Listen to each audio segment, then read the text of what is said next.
Welcome back to another technical deep dive here in the debug zone. Today we're tackling a big question and breaking it down with insights from other users. Hopefully this clears up some misconceptions and helps you get the answer you need. So buckle up, stay a little curious, and let's jump right in.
And that's a wrap.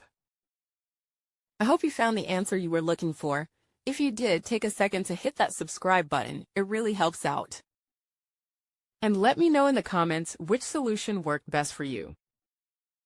See you next time in the debug zone.